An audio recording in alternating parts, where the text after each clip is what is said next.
Holy shit, it took fucking Whoa. forever for that to go live. That was fucking retarded.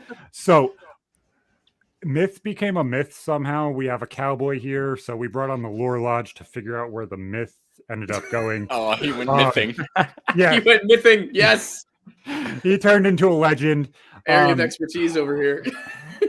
For some reason, I heard that he was simping a little too hard, and I don't think the shrimp word's allowed on here. NGL. Well, that's the perfect thing because it cuts it off right at the beginning. It doesn't end up all of this is audio. Only half the fans actually hear the intro rant. It's okay. Yeah. It is what it is. 30 days the vibe deletes anyways, so we're good. Exactly. It might not even go live. See, look, now Twitch is live. Yeah. Twitch is live right now. It just misses that first minute of the entire fucking rant. We have the Lore Lodge on with us. Thank you for coming on, Aiden. How's it going, bud? I'm doing good. It's been a long day. Oh, I feel that one. Holy God. Ippo, thank you for coming on. Cowboy, thank you for filling in the hole of myth. Glad to be here. Glad to have both you dudes on here tonight, man. Yeah. Should be a fun one. Myth is not gone. Let me just state this before everybody else fucking asks the same question 30 fucking times. Myth is not gone. He's gone on a mythical transformation trip where he is trying to figure out if he needs to put he's a men's mental health podcast co-host on his Tinder dating profile and how that's going to affect his Tinder dating. So we hope that his endeavors are a little bit better than what they've been so far because good Lord, bad situations. No, we're not freeing Void, regardless of how many times you post it, Murph. That's a very, very, very sore subject. He's a very, very silent co-host. So, Aiden, how the hell have you been, bud? Yeah, I'm good. I just started my master's degree today, which after 2 years out of academia was a hell of a thing to do. I jumped back in, and now my right hand is cramping like none other because I spent it's a 3-hour course. It's you get there at 5:30 and you're in class until 8:30, and it's just the teacher just straight lectures. I was like, oh my God. We got 1 5-minute break. That is rough. Holy shit. I could not do that in the slightest. I didn't realize you meant you started today when you said. Oh yeah, I meant I started today. Yeah, damn. But yeah, I think there was we talked for the first half of the day, and then there was a complete skip of what are you doing for your master's degree? Somebody just I'm going to I'll be getting my history, and then PhD is going to be probably medieval studies. Awesome. So the Lore Lodge is a YouTube channel focusing around all things paranormal and that kind of stuff, whether it's paranormal,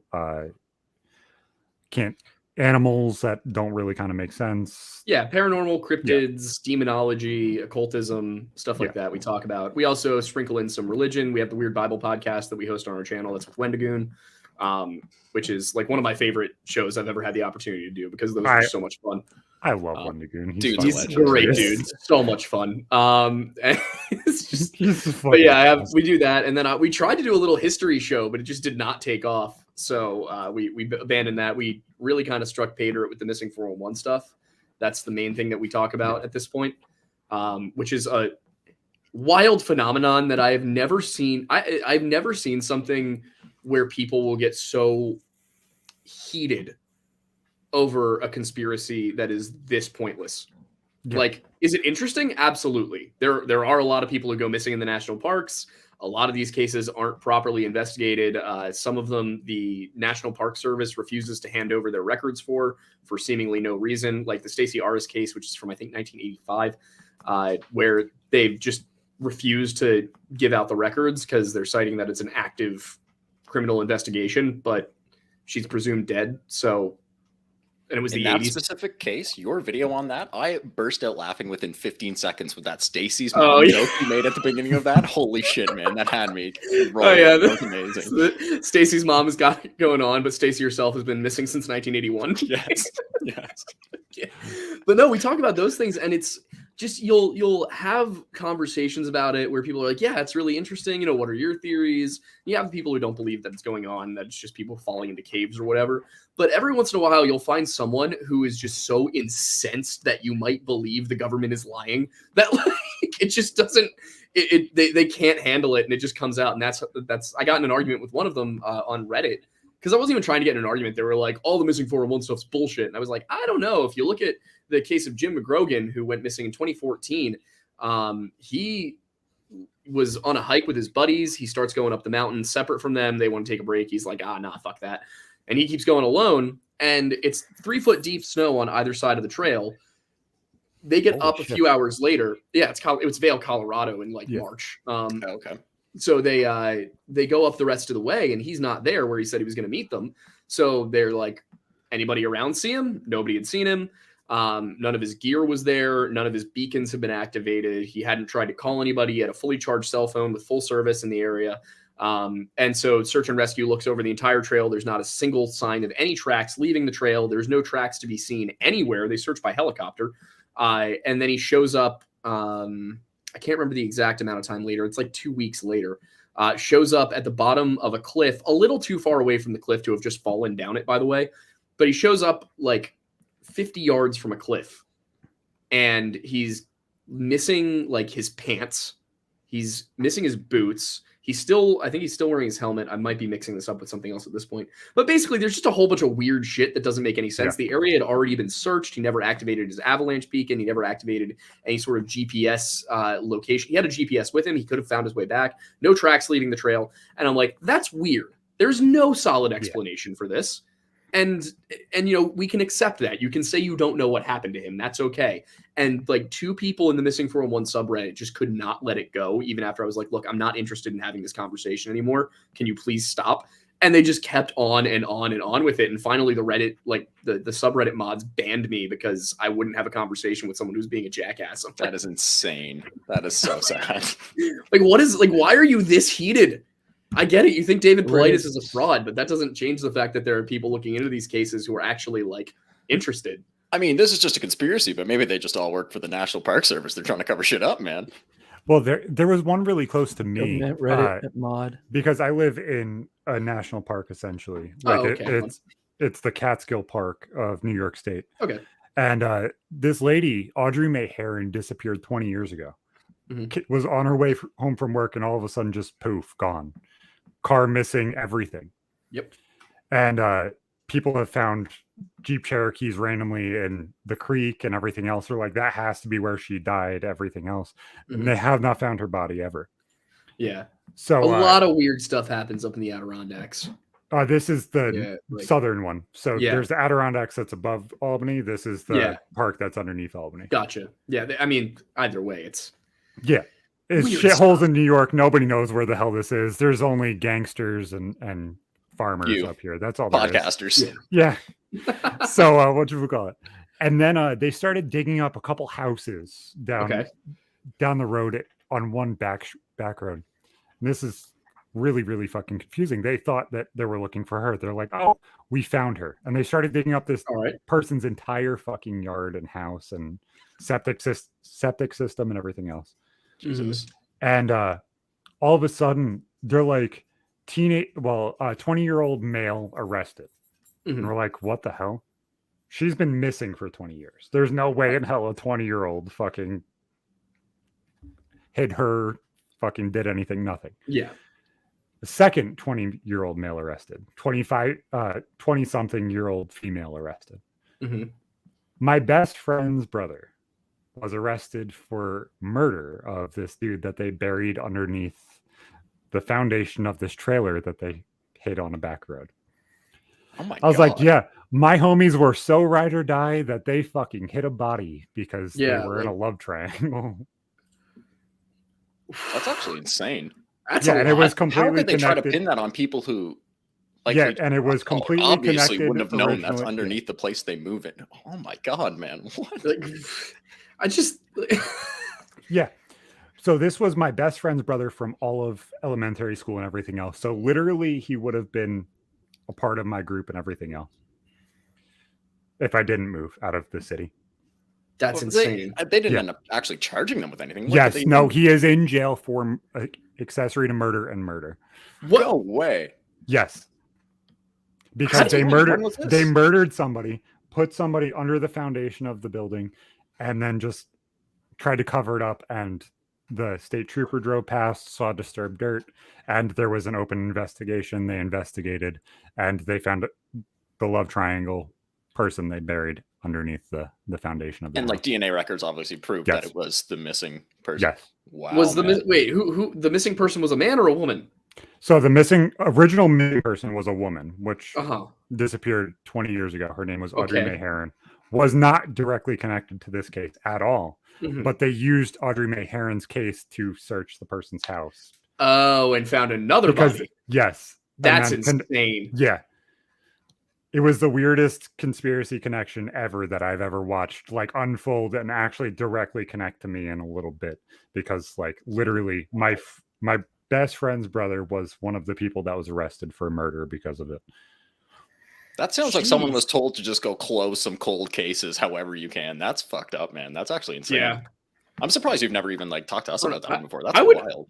I would get a little bit upset. I'll admit, I would get a little bit upset if I murdered someone and got away with it and buried the body, and the only reason I got caught was some 20-year-old cold case. Like, that's BS.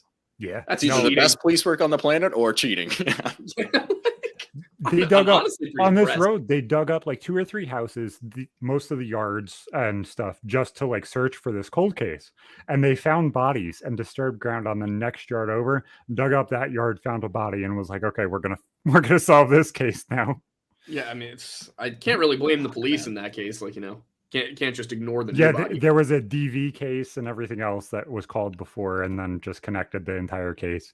The woman ended up killing I think it was the original boyfriend, and then the new boyfriend and my best friend's brother buried his body underneath his house.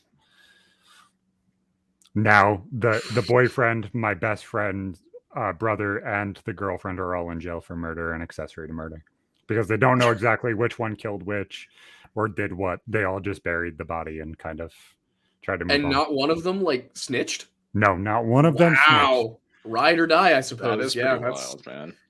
Whew. Nobody loves a killer scoring. Were you present for their court cases? Like, what was their argument? You weren't? No, I wasn't. No, I wasn't. But do you know much about their arguments trying to defend themselves at all, or what? Is I saw him probably like a month and a half before he was arrested for murder. And he was like, "Dude, we need to hang out again." I remember you mentioning before, but you never. So fucking great to see you. Thing. Everything else, like he was one of my closest homies and everything else. Like one of the sweetest people in the fucking world. Would literally give you the shirt off his back if you were close to him and everything else. And then literally a month later, arrested for fucking accessory to murder and murder. What do you personally think? Do you personally think that it was an accident that they like killed someone? No, and just tried to 100%, 100%. He was a part of that shit. Yeah. Like I can't. Like I would be lying to you if I was like, no, he's not that kind of dude. So just grabbing him by the scruff of the neck and back belt loop and right under the bus. In my hometown, once you got into the group of friends, you didn't fucking get out. And you understand that if you didn't fucking back everybody else up, that they would back you up. Like there's weird shit going on about that in my town right now. Yeah. Like, I don't know if you want to finish. I just okay. So I'll finish this and then we'll go into your story. So I broke my arm. Originally, I just told this story probably like a couple weeks ago. And everybody tried to test me at this point for some reason. And I kind of just sounded off. And I was a very loud and obnoxious kid for a very, very long time. And this kid's like, "Yeah, your mom's fat." And it was my last day at school. Like I was moving. I didn't fucking care. So I had a full arm cast and I fucking swung it like a fucking baseball bat at this kid. And I shattered it off at the elbow. Oh. I said, "You want to try me again?" And he went to fucking say something. And I hit him with a left. I held him up with my left arm and I fucking punched his head through the school bus window as his head's fucking leaking blood because I just broke my fucking cast off over his head. Very fucking I said, "Do you really want to say something now?" And then I got pulled back by every single person that was in the friend group. Nope, Zach, you're not doing this, bro. Don't do it. No. You're not doing this. No, I really am. I promise you. I've been in a couple of situations, not that got to that point, but like where there was a guy at who like sat with us at lunch in high school, and we didn't like him. He just like wouldn't leave, and we didn't have the heart to tell him to fuck off. But he kept one of our friends, he kept telling everyone that like he and her hooked up, and she kept denying it. And then eventually, like he somehow proved that it did happen, and she like disappeared crying because apparently what had happened, according to her, is that he like coerced her into it. And so, of course, like she explains all this to us, and then he admits it. Imagine bragging about that. What the fuck is wrong with that guy? Yeah, no, and he's like laughing about it. He thinks it's funny. And we were all sitting at the lunch table, and my friends just saw like I was not a very aggressive person in high school. Like I'd get into arguments, but I would never like lash out violently. My friends saw like some sort of change in my expression because I went from my normal like I look like this most of the time to kind of just a very calm, cool, like, I'm going to beat the shit out of this guy. Yeah. And my friend Wade gets up and wraps it, like, bear hugs me and pulls me back. He's like, no. Because me and this kid had gotten in a fight earlier in the year over something completely different. He quoted Carl Sagan at me sarcastically, and I throat chopped him. It's a long story. But, yeah, so there's... I get the righteous anger thing. That's something to justifiably want to beat the shit out of someone for. I'm definitely on board with that. Yeah. People, but like what's going on in my town right now is a lot of like my town underwent like some pretty significant socioeconomic changes in the last 10 years. It used to be very working class, kind of dangerous. You like lots of shops on the main street, boarded up, all of that. Yeah. And in the last 5-10 years, it's just undergone kind of a renaissance. There's a lot of money coming into the town. There was like a gene therapy lab that went up a couple towns over, and so people who work there moved in here because it was cheap. And so it's just kind of undergone this change. But back when it was still dangerous and kind of dicey, the kids all stuck together in like pretty big like friend groups and gangs where they all had each other's back and all that. They weren't like violent, like it wasn't like a criminal thing, but they were all very, very tight and all that. But as things have changed and people have been able to get some more mobility and all of that, a lot of like old grudges are starting to fizzle up to the surface. And you're hearing like wild shit about people who are 36-year-old dads. Yeah. Who are getting accused of like stabbing people or selling drugs to minors and like sexual assault like 20 years ago. It's insane. And of course, I just moved here like 2 years ago. I kind of grew up in the area, but not in town. I moved in town now. I know right now. I'm like, okay. You're like, I thought this was going to be chill, but man, we were going to get up old shit. Yeah. Right? We were all having a really good time during the pandemic, and now things are getting weird. The really fucked up shit is before I started school. Probably my mom said it would happen when she was in school, so probably like early 90s. My hometown ended up fighting like the outskirts town. And just had like a gang fight in between where they lived. Like I've never heard of anything like this before. Like you had the hood rats and like the farmers fighting. Greasers and the socius, man. That's what it sounds like. And it was completely based on where you lived and didn't give a fuck. Like you just straight up fist fought because you were from the wrong part of town. That's like basically Ireland, but the whole country. Yeah. That goes back a long, long ways. Oh my god, yeah, behavior is weird. Like the things people fight over, really especially when it's just from someone being from a neighboring town. Like with that in my hometown too. Like, there's some occasions like, people, and there's a town like 10 minutes away that's like 1,000, and most of them went to our high school too, and just countless people had grudges against each other, just being fucking 10 minutes away from each other. Shit drives me up the wall, man. The worst it ever got when I was a kid was like we would name the other high schools something rude. Like we called I went to Conestoga High School. It was called Condom Stoner. Because those were the two things we were known for, was underage sex and people smoking weed. And then the school a couple towns over, Great Valley, was called the Pharmacy because they had a serious pharmaceutical drug problem. It's really not funny at all. God, that is kind of but like I can't remember what Radnor was. I think we just called them stupid. But yeah, there was like that's how bad it got. And then I moved, I go to college and I start meeting people from all over the country, and they're like, "Oh yeah, back in my hometown, like one guy stole a girl from the next town over, or one girl stole a girl from the next town over's boyfriend. So we beat him up with wiffle ball bats." And I'm like, That would have gotten you arrested so fast where I grew up. Like, we had such white collar problems. I saw him looking at my math test earlier, man. We're going to beat him up after school. More rural areas of America get rough, for sure. Growing up into an adult and all that, though, like, especially kind of coming up in that time. I don't know how old you guys are. I'm 24, but coming up in that time. Yeah. So you guys were there for the whole, like, anti-bullying thing. And now I'm like, you know what? I may have gone a bit too far. Maybe let the kids... They gotta hash some shit out. Right? Yeah, like, exactly.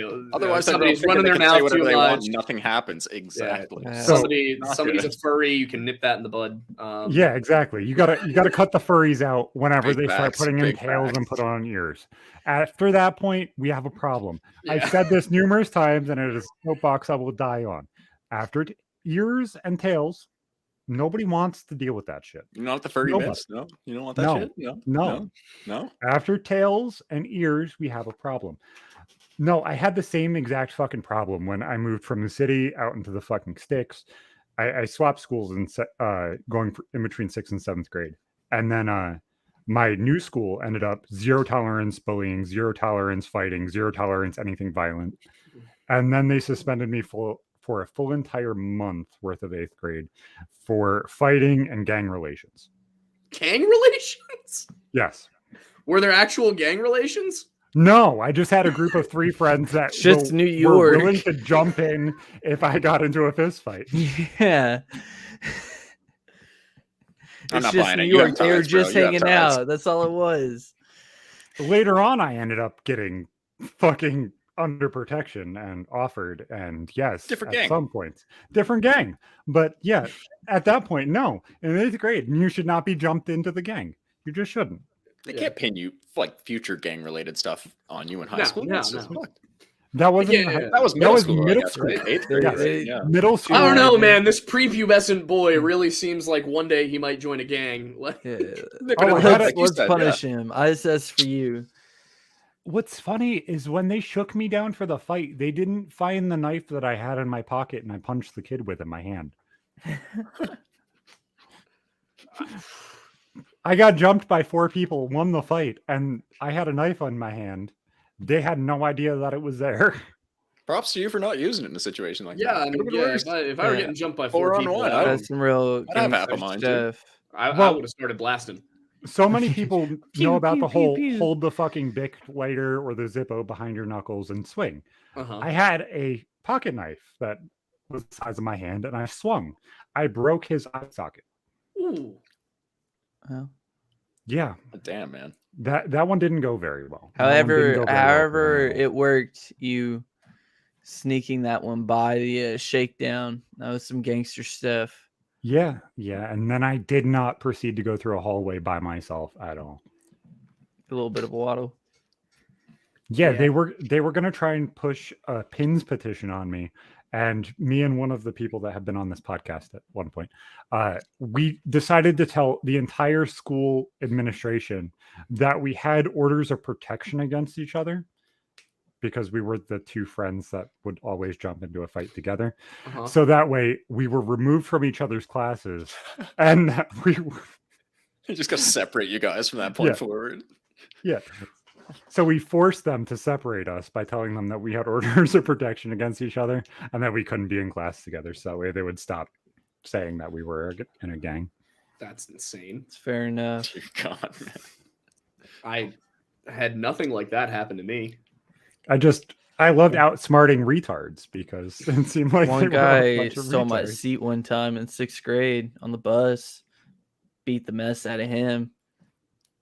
We kind of had assigned seats. It was in athletics, but yeah, he got his seat wet and he didn't want to sit in his seat, and so he went and stole my seat. Like, that's not how this works. Get back, Jack. You know, I gave him plenty of warning, and he's like, we'll just share this seat. I was like, that's not how this works, because I mean, in the athletics bus, the coach is gonna come on and see 2 people in the season. What the fuck's going on? Everybody can have their own seat. Everybody won to a seat. That's how it works. It worked. And I'm like, whatever. And we sit down and I'm sitting chilling. And I have these slides on, and we stand to attention when the coach comes on to the bus. He fucking pushes me out of the fucking seat, dude. He like straight like jacks me out of my seat, and my slide, one slide comes off. I'm like, hey, bro, give me my slide. And I tell him twice. I'm like, give me my slide, give me my slide. Mm-hmm. And he doesn't fucking do anything, but he just stands at attention. And I just boom, boom, and just started getting at him. And I beat the shit out of that kid on that bus. I didn't break any windows or anything. I was just welling on him. Coach told us to stop maybe 5-10 seconds into it, and I did. I backed up. I felt like I was satisfied. And he kind of like calmed down for a second. This dude calms down for a second, and then he tries to swing on me, and he could have, because I wasn't paying attention. I was like worried about the coach at this point and going to ISS now and all this bullshit that entails after the fact. And he swings, dude. He misses he just flat misses right there, the free one. And it's like, all right, you want to go again? And I hit him a couple more times. And Two for then missing. I got pulled off at that point, and then we got driven back, and then I assessed for I think 3 days, and I think even at that time my school gave swottings, bro. My vice principal spanked the shit out of me, like gave me 5 lickings. Wait, they had corporal punishment? Dude, fuck yeah, hell yeah. Where the fuck did you go to school? 1930s Canada? Fuck up. No, Texas, man. Absolutely, that explains rural it, Texas. Yeah, there we go. Yeah. Now it makes sense, man. Well, it's chill though, because it was like that, or like it was like I think I took that instead of the ISS. It was either going to be the lickings or the ISS. Oh, it was I was like, all right, yeah. I was like, yeah, I'll take 5 seconds of this bullshit. Get over honestly, it. Yeah, you know what? Honestly, yeah. Jokes on him, I'm into it. Understandable, actually. I had a full month out of school. I just didn't have to do schoolwork. That's the thing about suspensions is they're like, yeah, his parents will punish him, and then they don't. Like my mom grounded me vacation for 4.5 days. I got suspended for throat chopping Carl Sagan kid. He and I told the same story about what happened. So they were like, we were going to give you 3 days of out of school suspension, but since you guys like both came clean, we're only going to do 1. And of course we looked at each other and we're like, fuck, we should have lied. Because we go home and our parents are like, why are you suspended? And I was like, some kid was talking shit. I throat chopped him. We had a little bit of an aggressive waltz into a pillar, and then the principal separated us and they suspended me for it. And my parents were like, okay. my stepdad's sitting there like, when I was your age, I was, breaking people's teeth with my knuckles. Like, yeah. He's like telling me stories about times when like kids he knew just for shits and giggles would go like grab some other guy, shove his head against like the side of a dumpster, and then throw him in. I'm like, oh my fucking god. Like, all right, so basically what you're telling me is I have to do quite a bit wrong to come anywhere close to you having the grounds to punish me for it. I don't know if it's just growing up on Nickelodeon. That's what I heard too. But I feel like I thought swirlies were such a bigger thing in high school. I actually know a couple kids who it did happen to in middle school. That was fucking hilarious. Saw one of them in the hallway too. Swirlies, quicksand, piranhas. Like I thought those things were everywhere, and it just never fucking happened. I was genuinely worried about piranhas. Like I was very concerned.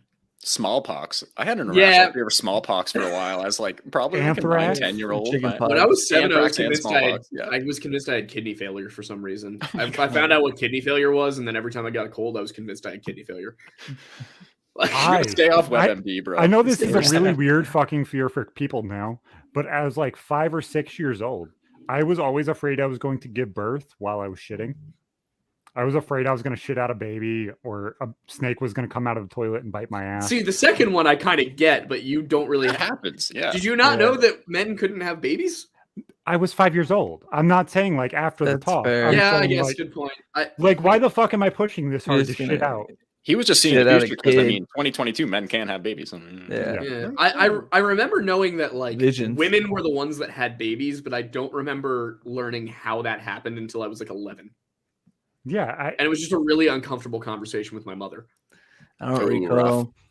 I don't know how I'm going to have that talk with my kids one day. It's not going to go well for anyone involved. I'm probably going to be like, all right, son, you're 12. It's time for you to have your first whiskey. And also, here's sex.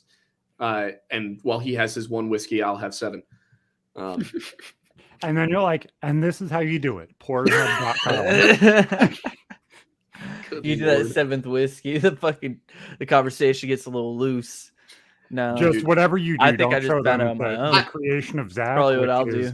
But the like, number 1 category on Pornhub. Do you ever? That's maybe he was a lady in a past life. Do you ever? Do you ever have those moments where like your parents, you remember your parents telling you like, I couldn't tell you the story when you were younger, and then they tell you some absolutely heinous story from their childhood. Yeah. I have realized as I've gotten into my mid-20s, I'm like, holy shit, I already have like dozens of these that I'm not going to be able to tell my kids until they're like my age, because if I do, I'll be giving them a bad influence. As a parent, I saw this as a really, really cool kind of thing. So like I looked back and I was like, I would love my grandparents to have a book written down of like all their stories that they could like hand me. Hey, I didn't get to tell you this story or that story. There might be some that you might know or whatever, but here's stories that I saw in you. Here's stories that I did myself. Like here's all of the stories of me. Yeah. So I now have a notebook to write down all of my stories for my kids. It's adorable. And stories that they did and stuff like that. But I saw my little baby do the most fucked up thing that I've ever seen a baby do in my fucking life. So there was a story of, I was watching wrestling at like 3 years old, and I ran into my mom's room and was like, yeah, this guy got disqualification. And that was like the big story of like me as a kid, because like I completely fucked up a word. I mean, for 3, that's a pretty big word, and you almost got it. So yes, bravo. Pretty impressive. Yeah.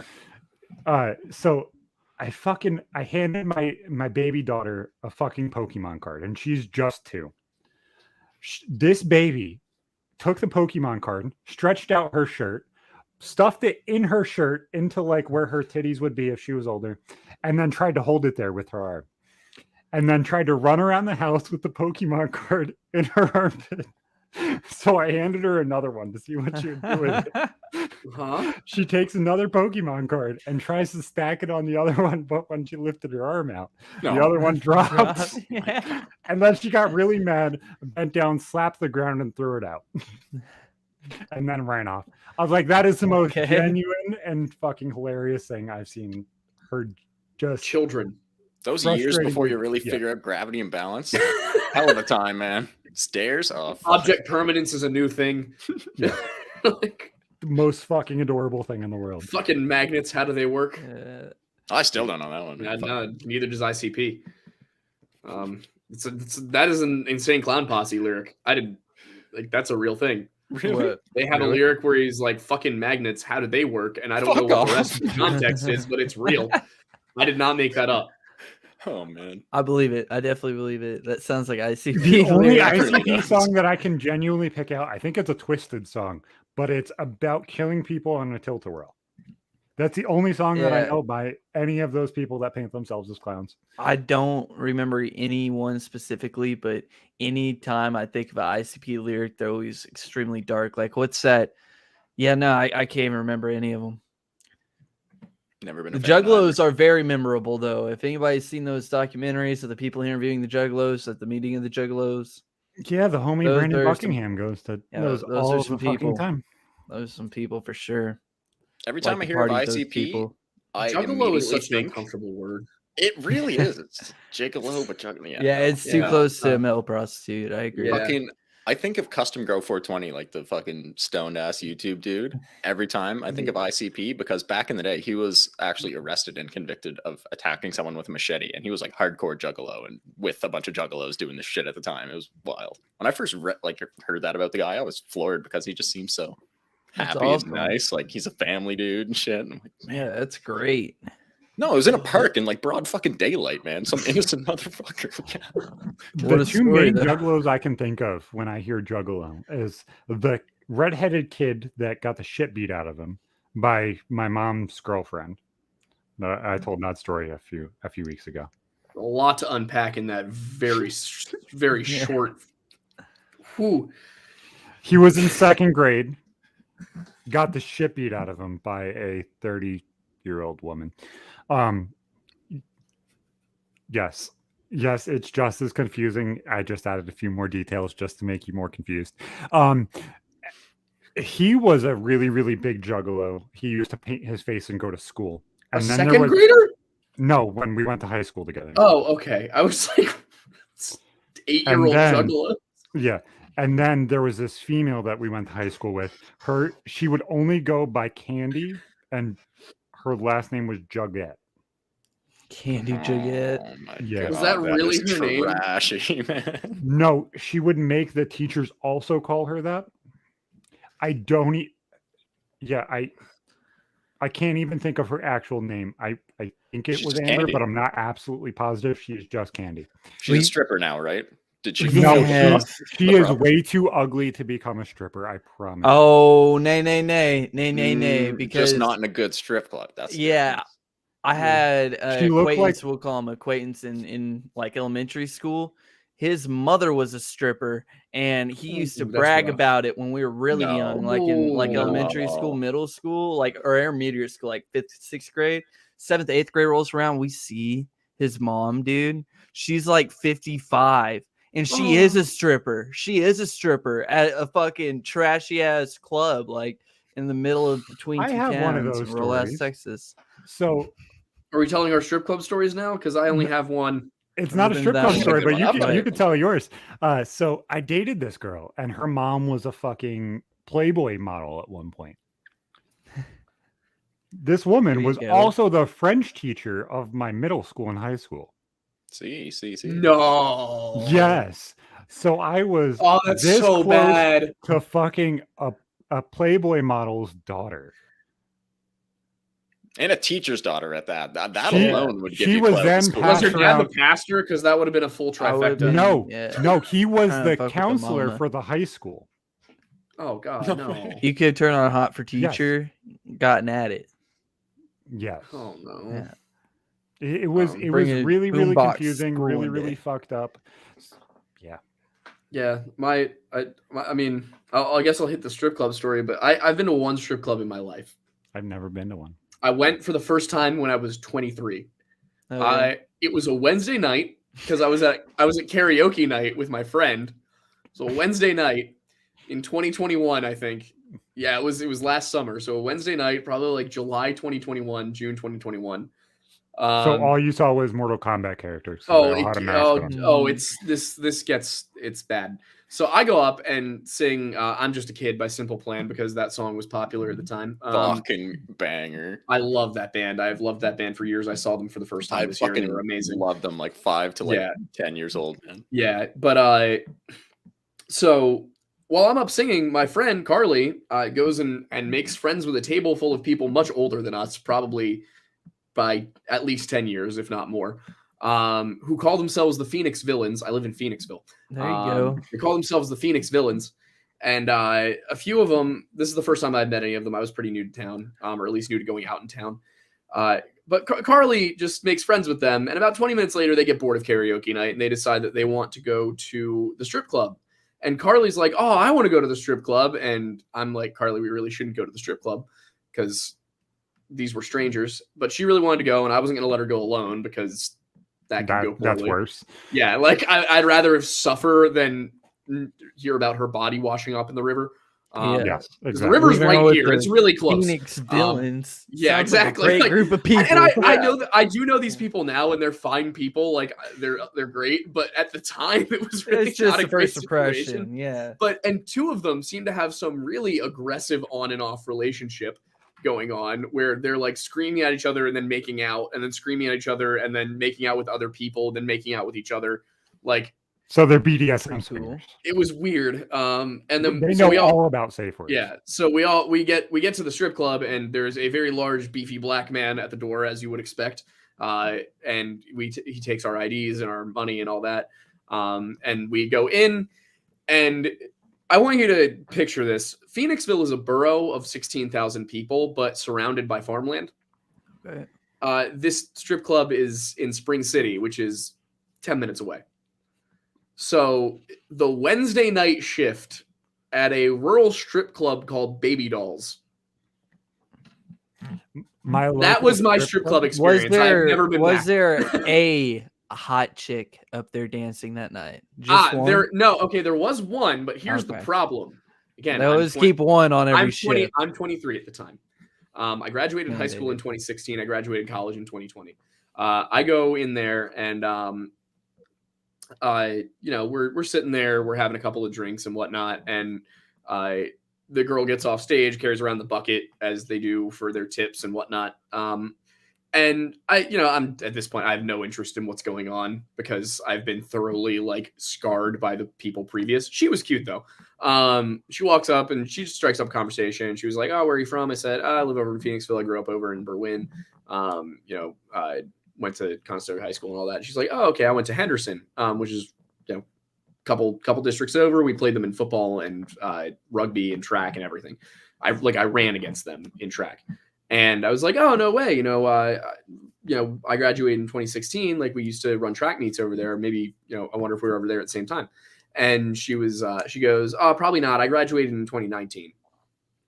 And I'm immediately it washes over me. I'm like, this girl at this strip club, I'm doing the math. I'm like, oh no. And I'm looking, I'm carry the two. She was 19. And I was like, my heart, hell yeah, the future father in me.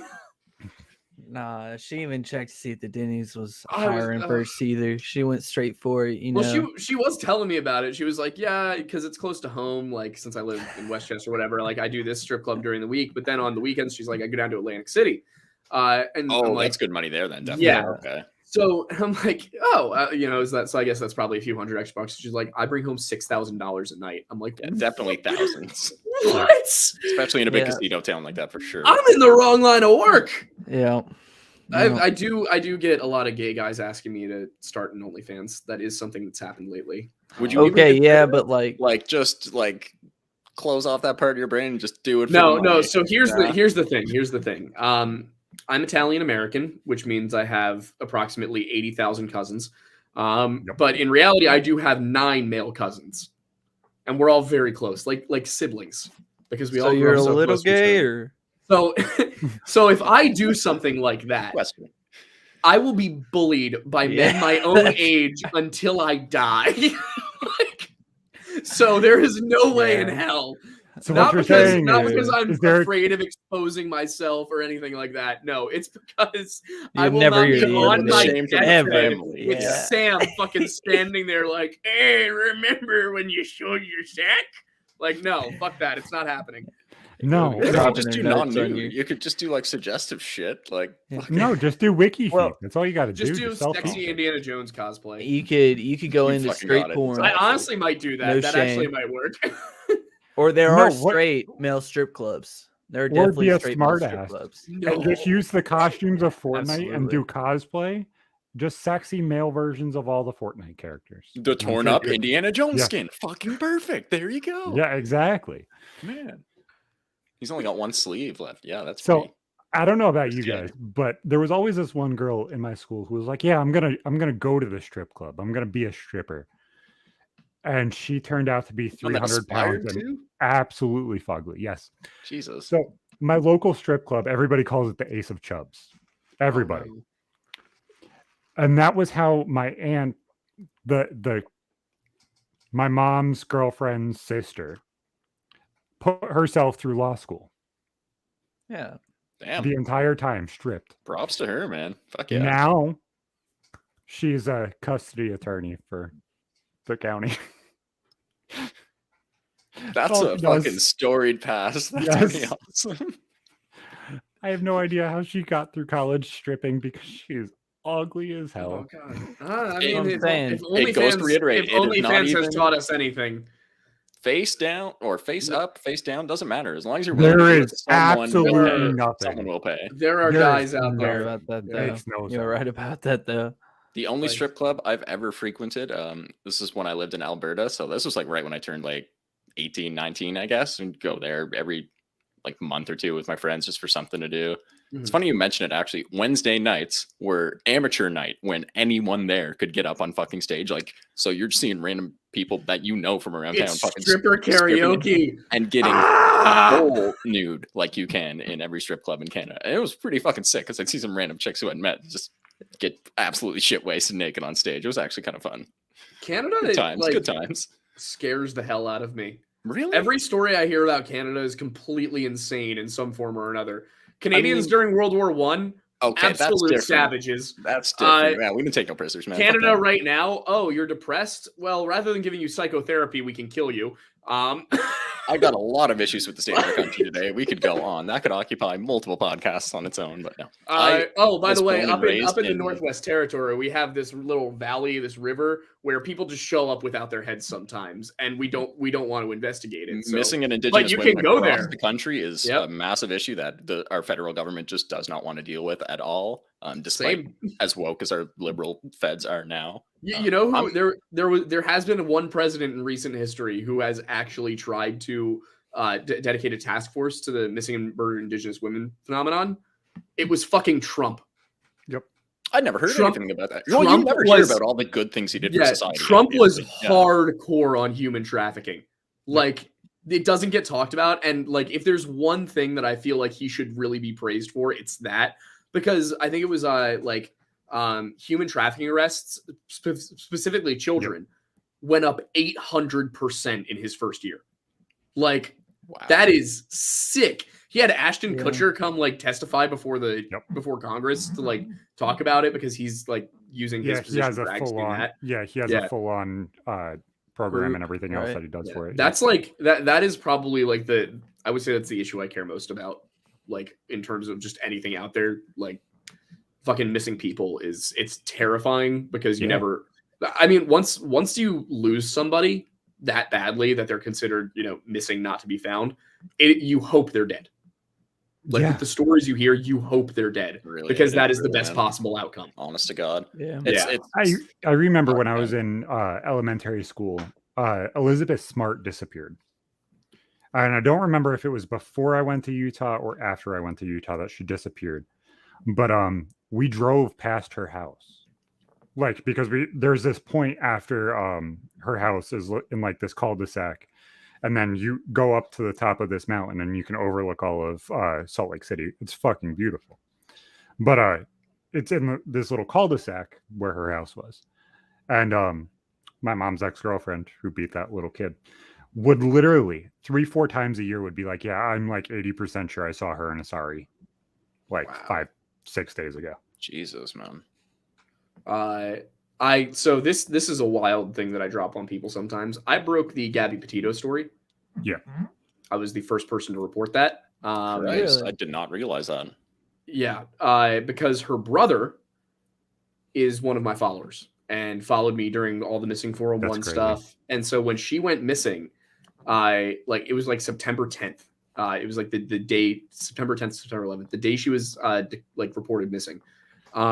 He reaches out and he's like, hey, I'm one of your followers. I totally understand if you don't want to talk about this, but my sister is missing and she went missing in a national park. It's something you talk about all the time. Would you be willing to? And I'm like, yeah, of course. Like, what the fuck does that cost me? I have hundreds of thousands of people I can reach. Like, I will help you. So I post about it with like the hashtag and whatever. It's like the 4th video to use that hashtag, and the other 3 are like his friends. Yeah.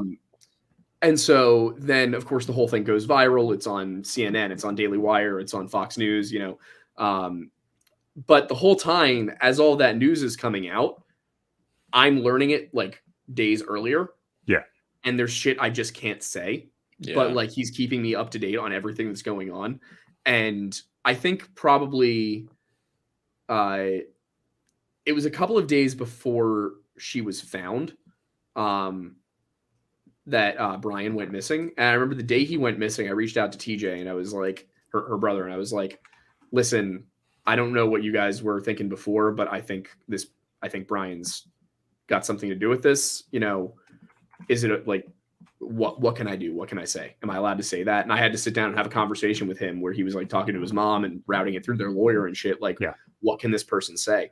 And when everything came about and all of that, I just remember like sitting there like, if the day I did something about this, the fucking FBI had done something, they would have caught him. They would have had him. And instead, they say he killed himself in that swamp or whatever, but I don't fucking believe that. Yeah, no, I don't either. No. I think he's like in Greece. Greece doesn't extradite. Yep. So, and his family's rich, and I'm allowed to say when I found that part out too, I was like, yeah, they definitely hit the motherfucker somewhere. Like in the grand scheme of things, like think about it. If you're able to get away from the people who are watching you, it's not very hard to disappear. You just go to a country where you can fucking disappear. Yep. It's not complicated. And there's a lot of countries where you can just fucking disappear. Yeah. Like people don't realize how many countries don't extradite to the U.S. Especially to the U.S. specifically. There's a lot that hold grudges for a lot of just handfuls of cases and don't want to extradite anymore. If it's not a former English colony, if it's not a former English colony, there's a good chance that they don't do that. There's even states that don't extradite to other states. Yeah. Yeah, I think California and Texas are like approaching that point. PA and New York don't extradite to each other. Yeah, we fucking hate you guys. We are not fans of Manhattan. We don't mind upstate, but we're not fans of Manhattan. Like, as a New York police officer, you cannot enter PA to get somebody at all. Yeah, I think so really, I think 99% of what that is that New York is the first state along the Appalachian Trail to actually give a shit about anything going on in the southern ones. Pennsylvania has concealed carry reciprocity with all the other Appalachian states. We all share like bourbon distilleries and barrels and like, there's bootleggers all up and down the mountains.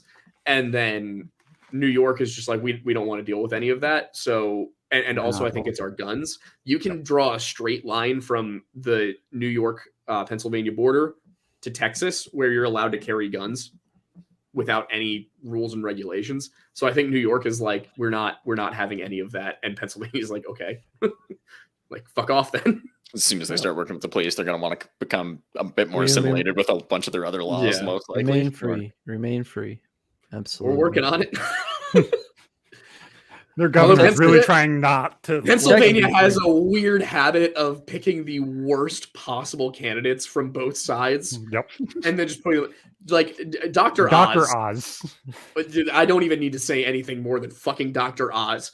But the other guy, Fetterman, had a stroke a few months ago and can't finish a sentence. Hey, better than Biden. Wow. No, that's the bad part. He makes Biden sound articulate. Oh God, I haven't seen it. Yeah. It's rough. So of course we're sitting here like y'all got Dr. Oz. Yeah, we've got Dr. Oz and a guy who can't talk. Are y'all a guy who talks too much and a guy who can't talk. And then the libertarians are like have one opportunity. I'm like sitting here. I'm like, wait, maybe oh my God, Mastriano and Shapiro both suck. Fetterman and Oz both suck. Pick someone, anyone, just middle of the road. Somebody centrist. Good. You got somebody this. Good. And then the Libertarian Party of New Hampshire tweets "Happy Holidays" with a picture of John McCain's funeral. And I'm like, and there's the Aleppo moment. It's over again. All right, we'll get him next one, boys. Like, fuck. You had your chance. Yeah. Blew it. Dude. And Pennsylvania is the state with the most elected libertarians in the country. So I'm like, if anyone has the opportunity, it's us, and we just torpedo ourselves. I'm really shocked. I figured that would be somewhere on the West Coast for some reason. Well, I figured that'd be like Washington State or California. Wow. Is in the New York 19th district, which is the district I was a part of. They just split it up. Ended up becoming Nancy Pelosi's like right-hand guy through the entire fucking last section. He just got moved up to attorney governor.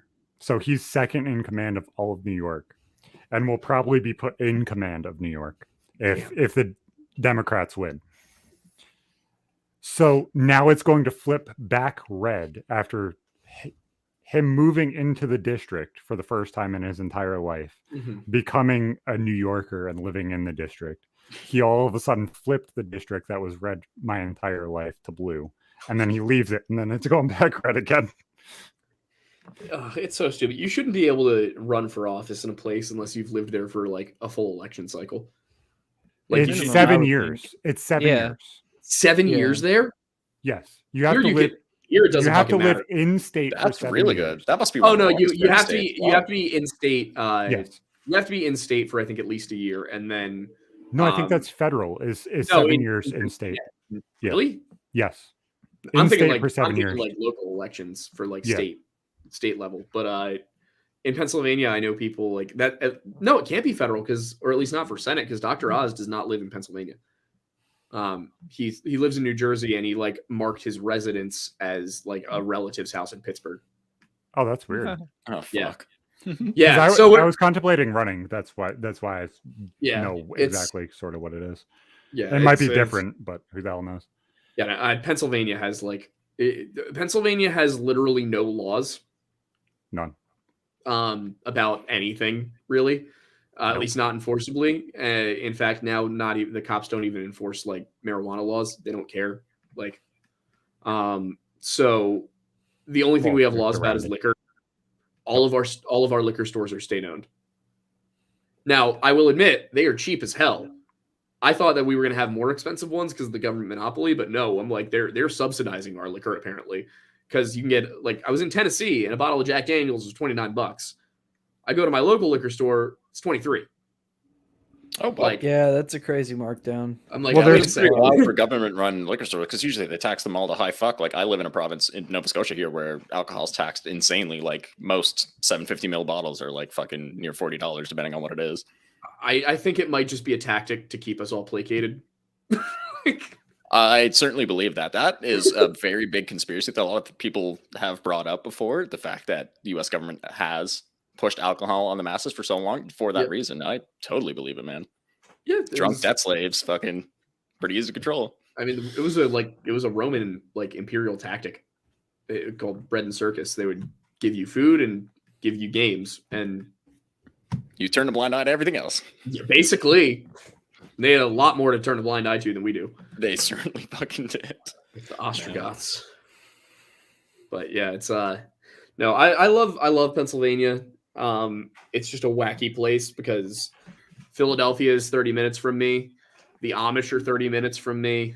The Poconos are 30 minutes from me. The beach is 30 minutes from me. Not that close, but like basically like within an hour I can get to any kind of fucking cultural difference. Cool. And then like we just all the states that call themselves Appalachian states, like just forget about us. Like we're just not real to them. And so I'll talk to people, or else like I used to pronounce it Appalachia until Wendigoon told me I sounded like a Fed, and then I started saying Appalachia. But true You can story. smell him from a mile away. True too, story. It's on one of our episodes where he's just like, "Yeah, you sound like a Fed." He has one of the weirdest I love love Wendigoon his to death. accent. But his accent is the most confusing fucking thing. I in the love world. it. I love The it. other day, about like maybe not even a month ago, I'm sitting there playing competitive Modern Warfare 2 with a couple competitive people and just playing on fucking PC and hanging out. And they're like, Zach, where the fuck are you from? I said, where do you think I'm from? They said, Canada. I said, Well, fuck yeah, what? bud. Oh, fuck yeah, bud. Oh fuck yeah, bud. So I boot was time. like, no, Northern New York. I thought I didn't have an accent, but thank you. They said, no, your cadence is the most odd fucking thing I've ever heard in my life. Oh, wait, I didn't even think about the cadence. Yeah, that's a good point. See, I knew you were American, but like, had I not known, I probably would have guessed you were from somewhere in Canada. Like, Yeah. Not gonna lie. Yeah. I think American accents don't really get normal until you get to like. All of them are Midwest, but just not too They're far all north. weird now that I different. think about it. Like, Really? Yeah. Californians have some fairly clean accents. Texans have a really clean Southern accent. It's no, very but their sharp. their cadence gets is a little completely lazy. different. Like Yeah. if you add in both sides of it, like if you go like 30, 40 minutes south of me and you start hitting Poughkeepsie and like towards the city and everything else, you get all the fucking ghetto people that will talk like they're crazy super ghetto their entire life, no matter how much money they've ever made. Or you get the fucking Italian mobsters that start talking about gabagool. And then like Philly is the same exact way. yeah. None It's just of like that. regions of the entire country. Like it's bad. We don't have none of that. The worst one is Delco. Delco is such a bad accent that you may have actually heard the term before. It comes from Delaware County, Pennsylvania, which is directly southwest of Philadelphia. And it's best described as like surfer meets New Jersey. The fuck? Because you'll be somewhere and you'll be at like Wawa, right? You know, for those of you who don't know, Wawa is a restaurant gas station chain that It doesn't make sense, but everything there is good. And the gas is usually really cheap. But you'll hear somebody like, "Yeah, can I get a jewel pie? Some of these Doritos." You're like, you hear this and you're like, you just feel a deep loathing in your soul for whatever goblin is to your left. And of course, as somebody who grew up in the county over from it, where none of you talk like that, yep, and you're just like, you hear it and you just feel this deep, immense, immediate hatred. But so most of my family is actually from Pittsburgh, which is why it's weird that I'm here. Yeah. But so all of my aunts say yins and yins guys and everything else. Drives me and they the sound so absolutely fucking retarded. It drives me absolutely up a fucking wall. Yeah, that one I can't wrap my head around. There's a lot of slang terms that make a little bit of sense, but that one, no. What is that supposed to mean again? Yins? Yins is a group of people. Like yins you guys yeah, is a group of people with both genders. Nah. Where I come from? Nah, Jack. Accents, but it's not. What do you call the thing that you push around in a grocery store? A buggy. Huh? Shopping cart. Call it a buggy. What? Yeah, I push a buggy around the shopping. It's a shopping cart. It's a cart. It's a buggy. Man. It's a fucking cart. No, a cart is what I smoke. No. Well, Yeah, Get it here. Buggy, man. That's 4 wheels. Do you have a big horse in front of it, gasket. or I've seen them called trolleys. Call yeah, them shopping buggies trolley? around here. That's what they call them in a lot of places. I don't know. My grandparents call them that, so that's what I call them. The It might just be Pittsburghers old. call It them. might not be regional. Yeah, the Pittsburghers call them buggy carts. Oh, so they just bastardized the two of them Buggy together. carts. Okay, Yes, okay. buggy carts. The fuck? There you go. Pittsburgh has 300K. I thought it was bigger than that for some reason. Nah. Okay. Philly's only 1 million. Yeah. 3 million in the greater Philadelphia area, but Philadelphia. Oh, itself is okay. 1 Even then, I million. thought it was higher. That makes sense. Then. I think Manhattan's like 9. Manhattan's huge. Province I live in has like just about 1 million now, and like 400 some thousand of that live right around Halifax or in Halifax. So like, as soon as you leave Halifax, it's like rural buttfuck nowhere. But you're never more than like half an hour from the ocean, so that's pretty sick. I am 3 hours from the ocean. That's in rough. 3 different ways. I am technically an hour from the ocean, but in my backyard is a lake that's connected to the ocean, so I'm going to say that counts. Well, it's a salt lake, so yeah. It's an inland sea. It's not even a lake, bro. Very, very far away from the ocean. Maybe 6 to 8 hours. I could go to the Jersey Shore and hang out, and I think same. I could fit in. Yeah, I can drive to Jersey and like I can be at the beach in 2 hours. Exactly. I just I got to can get also- enough gel and just pull my hair out. Yeah, Fake that. Yeah. You're way too You pasty. just still, hey. How Too you pasty. You won't doing? fit in. They'll know you're from Yeah. out of town. We'll go find some meatballs and we'll go hang out, you know. Enjoy your gabagool. Okay, I still don't know where gabagool comes from. I think The it's supposed to be Sopranos. gabagola, Yeah, it's supposed to be capicola. which just But, I hate that. That's like a real fucking Staten Island thing. And it's not from the Sopranos. It's actually something legitimate that the Sopranos took from people that came from Sicily. That is Okay. what they call it. Gabagool. And this is why we say the Sicilians That's are what. not Yeah, real that's what we Italians. mean by saying Sopranos. That's why it got So popularized. whatchamacallit? I had No one a else would say it more Sicilian for that. family that lived right Uh-huh. next to me when I lived in buttfuck in the middle of the city. They actually broke into my house and stole shit. The son was a massive drug user. He was on heroin and everything else. He tried to deal heroin and cocaine out of my mom's 1996 Dodge Spirit. That was a fucking blast. Damn. But she really pronounced words really fucking weird. Like she said regatta What word is that supposed For to be? ricotta? for ricotta. Oh my god. Reguata? Regatta. I hate that. Raggguta. Regatta. She would say mutrel. Oh, It's like remove half the letters. And Ah! It's like when people say prosciutto, I'm like, no, Mm-mm. you're left missing off 10 it. letters. Left off the letter. Prosciutto. Although I did get humbled because I made fun of my sister for saying bruschetta, and I was like, no, it's bruschetta. And then my friend who actually did just spend a year in Italy was like, actually, it's bruschetta. I was It's like, bruschetta. fuck. Yeah. Like, it's like, God damn it. I'm still saying bruschetta. That's what I was raised saying. And I Yeah, ain't gonna this change this it. same man, however, we went to a local dive bar and he ordered a Negroni. I'm like, dude, I wouldn't order a Long Island here. Like this is you're putting yourself in harm's way. And they brought him a Negroni. It looked horrible. I went to a a specialized concert. drink for sure. I went to a concert fucking 3 weeks ago. I went to see Poison in concert, and we had unlimited bar drinks and food, which was the greatest fucking thing in the world. I don't drink. My uncle goes up to the bartender. He's like, "Give me a Long Island," and I saw how they made it. I was like, "You know what? Fuck it, I'll have that." It was the most disgusting thing I've ever drank in my life. It had no flavor. It tasted like watery Coke that was left out with no bubbles.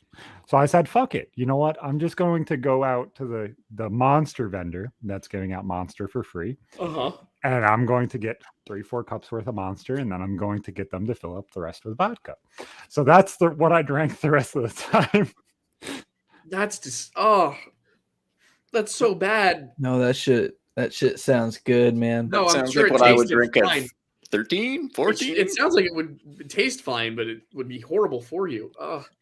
Although I used to make things called Drunken Ranchers in college, where I'd pour 4 shots of I don't know if you guys have it up there, but Crown Roos vodka. It's like the shittiest vodka on there. It was $8.99 for a handle. Damn. Yeah. There you go. Yeah. We would pour 4 shots of this into a solo cup, like 20 ounce or 16 ounce solo cup. 4 shots of vodka, and then a cup of lemonade, a cup of Sierra Mist or Mountain Dew or just any lemon lime soda, and then whatever color Powerade you wanted. And then we'd throw a Jolly Rancher in the bottom of it, and it tasted like a Jolly Rancher. You couldn't taste the alcohol at all. That sounds pretty deadly. It was amazing, but the thing was, whenever we had parties and we had that, I had to myself make each person's drink to make sure that nobody killed themselves. Yeah. What goes over with it. And I had to like limit. I was like, when there were girls at parties, I was like, you guys can only have 2 of these, and then you have to switch to beer. Like it's the first time I had vodka, my wife drank a shit ton, like as a child and everything else. So we ended up getting given a handle of vodka from one of a family friend or something before we were 21, and they're like, yeah, just go home and hang out, because we had our own apartment and everything at this point. My wife makes me this fucking nasty ass drink that literally smelled and tasted like fucking rubbing alcohol. And I looked at her dead in the face and said, "You're an alcoholic. You haven't drank in 3 years. You're an alcoholic." It's like, this is vodka with a shot of water. Yeah. No, it literally, it had enough Mountain Dew voltage in it to turn it blue, and that was it. Nice. Very you nice. couldn't even, you know how like when you smell voltage, you get that like ginseng-y blue raspberry smell? No, there was none of that. It literally smelled like straight rubbing alcohol. Oh, she was my bartender. 80% of it was fucking vodka. We had a graduation party for a friend of mine in college who I now think is actually on the run from the FBI, and I'm not even joking about that. One of my other friends from college is actually the Capitol Hill Lego set guy from the January 6th thing. So like, I had some interesting friends in college. We'll say that much. I had a boxing match with a neo-Nazi once. Like I won. But like, very cool. Yeah, did my head hurt a lot the next day? Yes. And would I do it again? Absolutely. But no, but this one. So start calling Mondegoon out on the podcast. So yeah. Conspiracy theory boxing. Let's go. Oh God. So fuck, where was I going with this? You punched a Nazi, vodka. Before that. Fuck, I totally College. lost my train of thought. Yeah, right. The dude who's on the run from the FBI. It was his graduation party. And the dude who's currently in FBI custody was also at the graduation party. And anyway. I was bartending because they picked the college sophomore to bartend for some reason. We ran out of tequila, we ran out of vodka, we ran out of gin, we ran out of whiskey. There were not that many people at this party, by the way. It was maybe like 15. But I did go to Penn State, so we have a reputation for this. But eventually we just run out of alcohol, and I'm like, fuck, we got Everclear at least. 19-year-old me did not quite grasp the severity of the decision I was making. I might have been 20 at the time, actually. Yeah, I was 20. And so I just started making the same drinks I was making for everyone else, which were a prototype of the Drunken Ranchers with Everclear. Oh. And the problem is Everclear is 90% or 95%. Fuck, it's 40. Not 40. Yeah. Yeah. So, but I used the same portions. And you still could only barely taste it. And we were all trashed, so we could taste it even less. This party went from just kind of like a good vibe, high energy, upbeat, to an absolute train wreck in 30 minutes. Fucking people puking fast. I dipped. I went to another party, and when I got there, I get to this other party, and it was on the second floor of this building. My friends had a balcony, so I would just run up the wall and pull myself over the railing. So I do that, and I stumble into my friend's bedroom. This is all girls in this apartment. Stumble into my friend's bedroom, and one of them's like making out with a guy, and the other one just has the 1,000-yard stare. And I'm like, what's up? Girl making out with the guy is like, go get out of here. So I like grab Megan and I walk over out of the room, close the door, and I'm like, what the fuck is going on?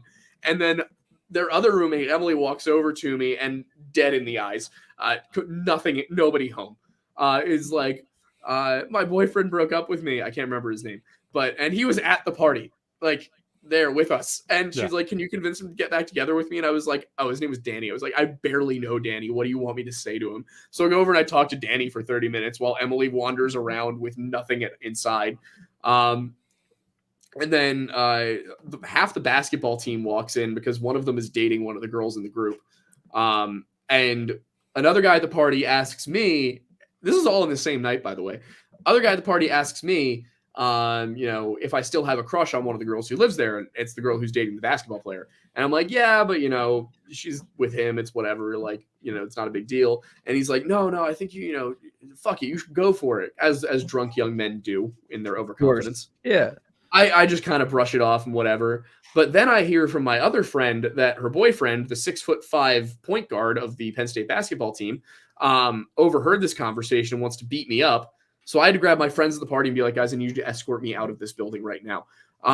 They get me back over to the balcony. I jump over the balcony, but I rip my pants open and tear open half of my knee and then walk home, get back to my apartment. My roommates are all there.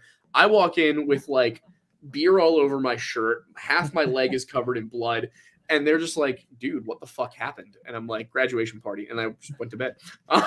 That's the whole story. I lived with a civil engineer who I met, and he was a hardcore Democrat. And then one day halfway through the year, he's like, yo, so I started listening to this Ben Shapiro guy. And so I watched a man fall. The famous red pill. I watched a man get red pilled right before my eyes. Our other roommate I watched at a party that we were all at sob uncontrollably about how girls don't like him because he's short, only to wind up with 3 girls taking him into the bedroom later. And cream of the crop out of this group, my final roommate, who was a triplet, gay, a Trump supporter, a theater major, and a Catholic. I called him my juicy contradiction. But this is effectively all of my college stories at this point. Except for the one where I got blacked out drunk and climbed down a whole bunch of balconies, and my friends called me Spider-Man for the rest of the year. How the fuck tall were these buildings, man? Yeah. It was on the 4th story? Jesus. Are you just jumping up balcony on top of balcony on top of balcony? No, I was climbing down. Oh. Yeah. No, I'm not like yeeting myself up into the air. So whatchamacallit? I've always broken into my own apartments because I always locked myself out of them, or like my parents were at home and I got dropped off and I had to get inside. So I was used to having to do this. I ended up locking my fucking keys inside the apartment, my last apartment before this one. And my downstairs neighbor said, okay, I'm going to throw you up. You're going to stand in my hands. And we were on the 2nd floor. So he was going to throw me into the balcony that was in front of my sliding glass door. This man expected me to jump and pull myself up about 20 feet in the air. I'm 6'4". He was about 6 foot. I had to jump about 8 feet and grab on and pull myself up. Somehow I did it. Oh my God. I did it. God damn. Is it on camera? No, it's not on That didn't camera. happen. I watched a man shotgun 2 4 Locos in a row at a party once. Old ones or new ones? Yeah, this that is is in Pennsylvania. They were new ones. that ain't shit. There's still It's like that's shotgunning still a pretty tall heavy boy. though. I Yeah, mean, they there's are. still like 14%. That's still nothing to shake. I got to try the old ones once. That was pretty dope. Yeah, the old ones are fucked. My friends dosed each other with a DMT vape. Oh, that's very, very poggers. That's not cool. Yeah, my one friend saw cats. Not cool. My other friend saw I also was one of the people dosed with the DMT vape thinking it was THC. Did you know as soon as you taste the shit that it wasn't weed? I knew something was off, but I don't smoke weed, so like I was just experimenting for the first time. I didn't know what to expect. It was a vape. I didn't expect it. So anyway, this ain't weed. So sit and there's like disco lights on for some reason, and Family Guy is on TV, and like vaporwave music is coming through the speakers. And me and Sydney are sitting on the couch, and I'm like, Sydney, what do you see? And she's like, cats. And I see the rhombus beings on the wall, and they're speaking to me. Really? Yeah, I don't remember what they said, but it was a warning of some kind. And this was February of 2020, so I think I was told. And then Tyler was upstairs. Tyler comes back down, and Tyler's like, "Yo, guys, that was trippy." And we're like, "Yeah, what did you get?" And he's like, "I saw Anubis, the Egyptian god of death." And we're like, "Tyler, don't do DMT anymore." Oh, my guy. Yeah. Please. God damn. Turn into Moon Knight. He's like, "No, I want to do it again. I want to meet the rest of the crew." I'm like, "No, don't do that." I took a lot of DMT and saw aliens, and I saw them a few different times on different occasions until eventually one time they probed me and they abducted me, and that was super not cool. And then the night directly after that, I did it, and they killed me. Like, it was just like I hit the pin and then just black. Black, nothing. And then like 15 minutes later, I was like, oh wow, like I'm still here in reality. This is nutty. Yeah. This is wild because right now you're talking like Joe Rogan, but you look like Tim Pool and you sound like Tom Segura. Like, I'm having a moment right now. I watched one of our good friends do DMT, and I watched him go, oh. And then he sat there for a good 45 seconds. The man we are referencing is a seasoned veteran of the shit. So, I mean, that's very true.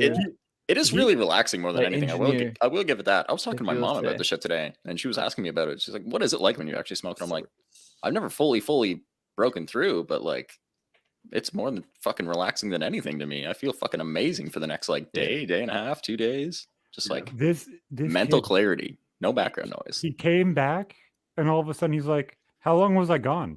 I said, I don't know. How long do you think it was? He said, I saw fractals. It was at least an hour and a half, 2 hours. I said, bud, we've only been sitting here 5 minutes. Oh my God. That's terrifying though. Yeah. I wonder if time dilation's wild from that stuff. His room was a complete white background with little gray squares on the wall and a computer monitor. That was all that was in his room. Yeah, we used to load up into vehicles. This is so fucking bad. This is so fucking bad, dude. Retrospectively, okay, we used to load up into temporary vehicles. Spaceships. I'm sure they're gonna end up being. Yes, and we would, smoke sesh, about the hot box, get the blunt out, get the green out, and then we get that DMT out, and we'd roll up what we called DeLoreans, which was like laced blunts with the DMT, and everybody knew this is what we were doing. And it's not like we were tricking anybody, but we would sit there in the car and we'd hit this shit and pass it around, and it was full of DMT all the way through. And you would think that maybe at least an hour and a half to 2 hours has gone by easy, fucking easy, man. And not the case. You look at the phone, it's 30 minutes, 32 minutes tops. Shit's wild. This shit is insane. But it's cooler whenever you do it like that, because like you get like this shared trip. You're not tripping by yourself. It's like you're all kind of in this like spaceship tripping together. It's very, very cool. You can get the first time I did it, one of my friends handed me his fucking oil rig that he had just for smoking DMT. It was a glass skull. It's fucking sick, like baseball size, with like glass tube coming out of it, 90 degree, and then the ball on the end of it, where you can just drop the crystal and heat it up underneath like a crack pipe, basically a crack bubbler, more or less. Hell yeah! And the two of them were already fucked off the stuff, and they had done it multiple times. I had never done it and fucking smoked it. I was on shrooms and acid at the same time as I first fucking tried DMT, so I didn't really have a clean slate to judge the shit by, but I loved it that time, man. I didn't smoke much of it, but as soon as I did, wasn't speaking, and the two of them were just like the pure just like non-verbal communication. I think that pure is just the right way to go. I mean, honestly, it's the strongest. We would put in like little vaporizer pins that you put wax in. Mm-hmm. Heats it up perfectly. I vaped it before too, and I find the taste isn't as bad when you do that, but it's nowhere near as strong. I'd rather just actually fucking smoke it or vaporize it from a glass piece like that. Because I don't know, my man. Hold it in your lungs a really long time. Yeah, I've gone to other dimensions for sure. Absolutely off this shit in a pen. And so this thing rips, or this shit rips. It's literally what it's called. You just said that with such confidence. I'm telling you. I 100% somewhere else today. If I told you my DMT experiences without prefacing that I was on DMT, you would think he's a fucking whack job. Oh yeah, you think I was a loon.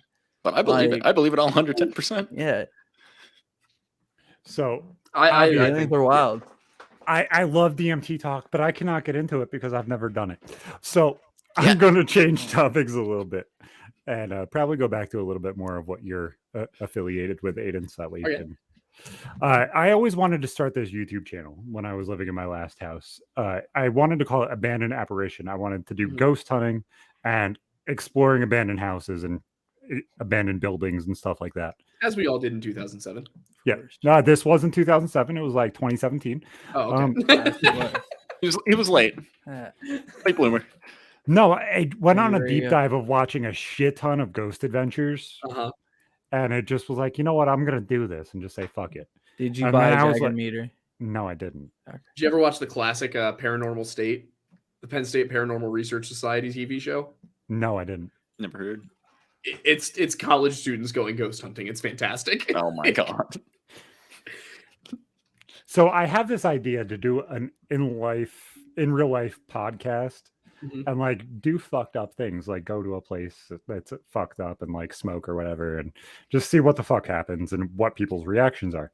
So I guess it kind of still around a little bit, but with the stuff that you talk about with like ghosts and paranormal kind of stuff, what drug you down that path with? Obviously you're kind of religious, you got a cross on and stuff like that. I saw somebody in the chat earlier seem to be criticizing my fucking fabulous Celtic cross with all this time him out for 10 minutes. Don't worry, bro. Immediately.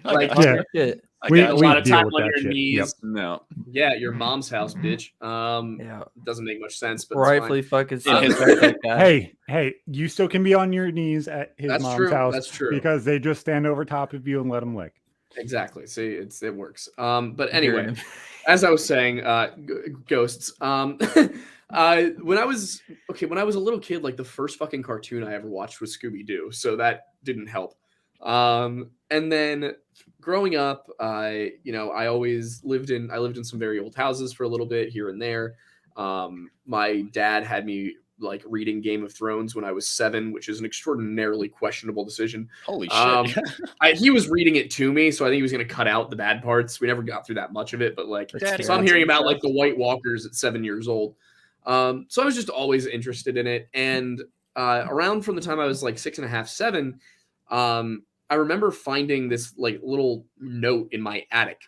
And I don't totally remember what it said, but it was a little note on paper and then it like crumbled. And my parents don't believe me that this happened, but I swear to God.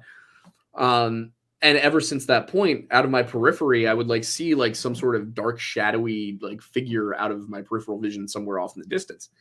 And I started getting like confused about that, and I started looking into it. And this is around the time the internet comes around, and there's all these ghost hunting shows on TV, and so I get really into it. And it's around the time in like 11, I stopped seeing the figure, and it's whatever. And I realize now, the more research I do on this, it's because I was getting older and learning to block that stuff out, so that your brain doesn't have to process it because it's not an immediate threat. So then around the time I'm 12, we all start watching Supernatural. So we're still interested in all this stuff in a more fictional, dramatic sense and all that. And then I just had a couple of experiences in like childhood, adolescence that I couldn't explain. Like one was we were all playing. If you guys ever play like Infection and Halo or Modern Warfare, where one person, one person starts off it and then it's last man standing. So we would play that in real life out around our neighborhood, like Manhunt. And there was a house that had been abandoned as long as we'd lived there. That was right next to my best friend's house. And nobody ever went in that yard because it was creepy as hell.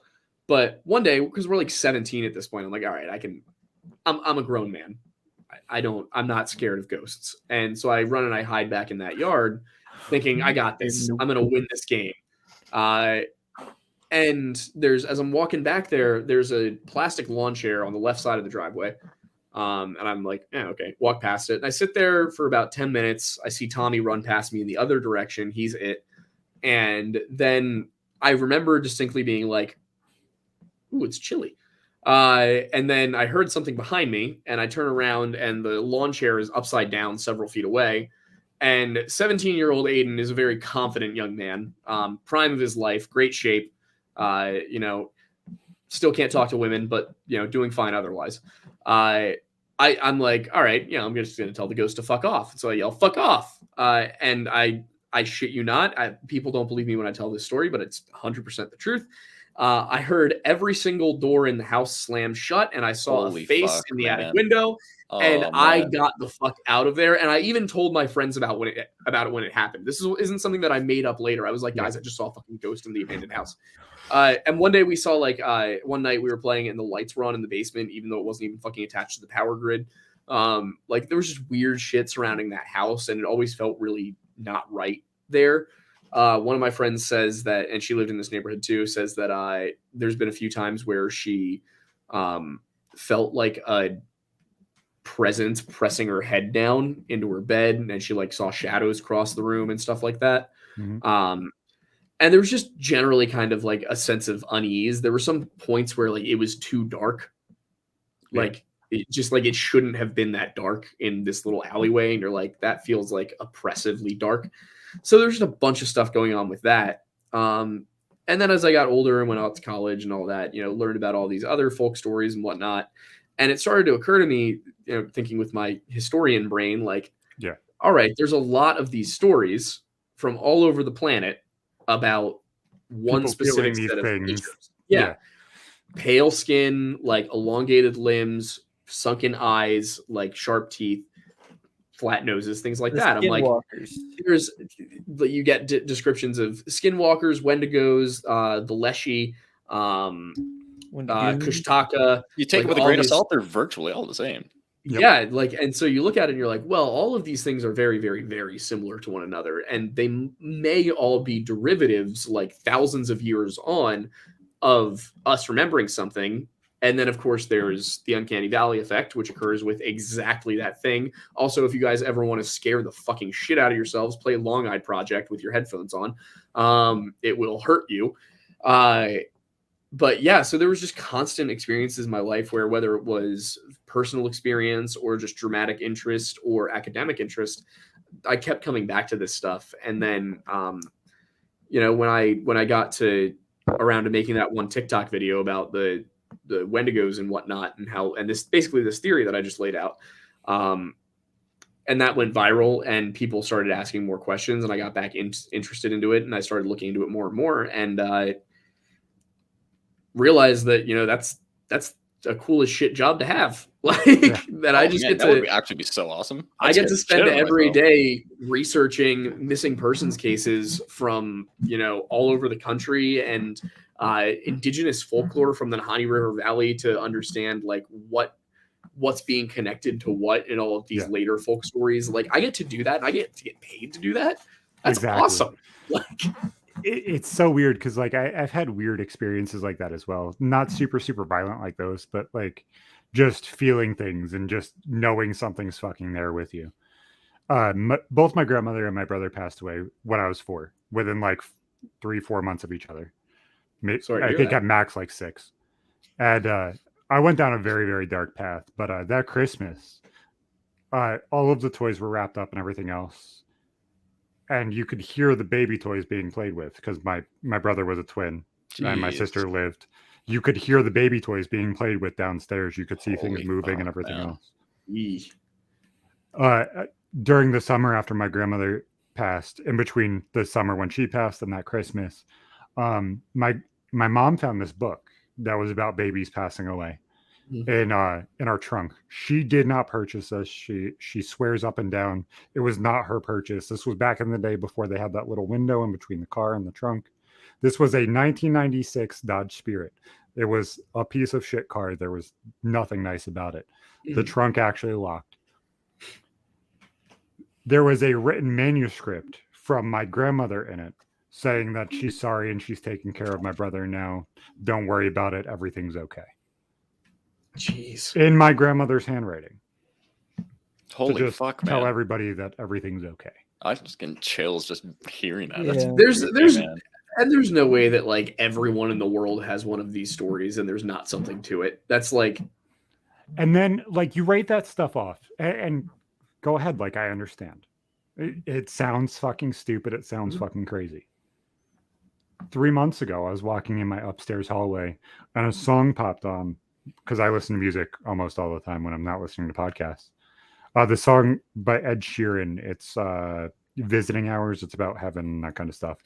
I could feel an entire hand wrap around the back of my neck. Just like things are okay. Everything is fine. Just breathe. And I could feel individual fingers. I could feel a thumb just wrap around the back of my neck and my shoulder. And is it a baby hand or an adult hand? Full adult hand. Like, do you think maybe it's a little bit smaller than mine? It grew up. Who the fuck knows, man? I would assume probably my grandma because I was the kid that she wanted. I was the kid that tied the entire family wreath together. Okay, another possible option. I wonder. Do you age as an apparition? I wonder. Yeah, that's an interesting concept, honestly, like with lost children and stuff, man. Like whether they're spirits, whether you believe that stuff or not, would actually age at the same rate. I've never really put much thought into that, but man. Personally, I've never had like a ghost lay hands on me or something like that. That would fucking scare me. That would occupy my brain for the rest of my goddamn life if that happened, man. Did you ever see the Hat Man? No, I've never done that much. The only visualization that I've ever had, and I think I've said it on the podcast a little bit ago, I walked into my living room and in front of my TV was pitch black. And then as I fully walk past my TV, I see an orange orb that's about this fucking big that lit up itself and completely lit up everything around it. Not like a very, very strong light to where the entire room's lit up, but it's giving off an emitting light. It went all the way across my room, and I was talking to a medium on the phone because he was coming on the show. Oh, damn, that's actually fucked. That is a similar story. Yeah, I don't think you've ever mentioned that to us. Damn, man, that's actually wild. We gotta share more of these stories later sometimes because, like, I could go on. We talked about ghost stories a couple of RMTSs ago. Yeah, I talked about it was like I was at IHOP or it was at Denny's, and guy was smoking a cigarette in the smoking section on the table across from us, and it was like this like shaded window glass, and the cigarette had this like orange orb. And it freaked me out because whenever I was younger, I saw that same orange orb floating on my porch whenever I should have been sleeping in the living room out on the deck. And for the longest time, I thought it was a ghost or something. I was really freaking out about it. And I kind of forgot about it. And I saw it. And I was like, fucking whole story. Go watch it. It's like RMTS fucking 45 probably. Go 45, but this show has been around 2+ years. Well, go check out 45 and then you'll get there. She'll catch up at some point. Yeah. Eventually you'll get there. Yeah, you'll find it. Don't worry. Some of the worst like paranormal shit that I could think of that happened to me would just be in the house that I spent most of my childhood in. Like my dad still owns this place. It's a century-plus-year-old or farmhouse, I guess. It's like 110, 115 years old now, probably. 2-story farmhouse. And one of the previous owners, I think the guy who actually originally even inherited the place from his father. Anyway, he was a farmer, died in the place in the mid 70s maybe. And our dad always told us that, yeah, like he is fucking still here. And I was kind of whatever as a kid, even was just like, yeah, whatever. Archie's in this house still. Cool, he lives with us. Didn't really think much of it, but like throughout our childhood, like me and my sister, she's only about a year older than me. We both had a lot of weird, freaky experiences. Fucking doors closing when all windows are shut and shit in the house. My dad had this porcelain figure of like the little boy blue, and you had to like wind the shit out of it, and it would start playing music. And that thing multiple times in a cabinet behind glass would just start spinning and making fucking music on its own. A lot of freaky stuff. I've had other friends of mine tell me they felt freaky shit in that house before too. And like, it's been a long time since I've spent enough time in there to really get anything like that. But I still think the motherfucker's there, man. Bottom line, ghosts, are they real? 100%. Yeah, I think something's real. Physical, tangible things. Who knows? But I think of it this way, and it might be we can see a weird place to actually be. If you are energy and the things that you do are energy, at some point that energy has to be dispersed somewhere else. It's not just going to dissipate and no longer exist. Mm-hmm. If we can't define or fucking shape consciousness, then how do we know what happens when it's gone, when it's snuffed out? It's at some point it's still there. We're also like endogenously electrified pieces of meat. Yeah. What is more likely? There's a lot of things to explain there. What's more likely? Aliens or ghosts? I mean, I'm kind of on board with both. I think. I mean, I just see them both as an interdimensional kind of deal. Aren't we all aliens? Like a higher, like all living beings on this planet probably came from bacteria on another fucking meteorite. I think we're all aliens, man. The way I see it, there's got to be some sort of spirit realm, as far as I'm concerned, based on everything that I've ever experienced in my life. Certain things that happen that are just, there's no way that it was coincidence. And I think that there's a difference between a soul and a ghost. I feel like ghosts seem to be centered around a specific point in life or a specific location that was important. So I think that they're like a remnant of something that really stuck with that person's soul that just got left behind. And that when you're dealing with something that's capable of actually interacting with you and lying to you, it's like if you ask a ghost a question, it's going to tell you the truth. Mm-hmm. But if you ask a demon a question, it's going to lie to you. It's going to say whatever it needs to say to get you manipulate you or whatever. Yes. Yeah. So, and I think that there's a lot of things that can be explained throughout history that, like, I think a lot of people are very quick to say, oh, well, people being possessed by demons was just schizophrenia. And it's like, no, think about some cases, sure. But think about way that's every case. So think about this. Say that the world was created by a god. What? No, it was created by the dog. Yeah. So say it was created by say everything was created by a god, and that god created natural laws. Okay. Mm-hmm. In order for those natural laws to be consistent and for the world to not break itself, he would have to interact with the world through natural law. Yep. As would any other angel, demon, whatever. So whatever they're doing to us has to modify our chemistry or our biology or something in some way. Yeah. And that would present then as something like schizophrenia. So maybe when, you take lithium, whatever is going on to cause the interaction between that other world and ours is blocked. You're just severing that tie. Exactly. Basically. That's really interesting. So that's from a creationist standpoint. I've never heard anything. That's how I look at it. Is like man. You have to have it. If you have natural laws, you have to obey them. So that's kind of how I see it. Think about like all of these different prophets. How could they possibly specifically just be speaking to God? God does have to do something within the natural world to enable himself to present himself to them because of the rules he created. Therefore, he has to have created something within them that allows them to commune with him. And that could be something like DMT, because we do have endogenous DMT.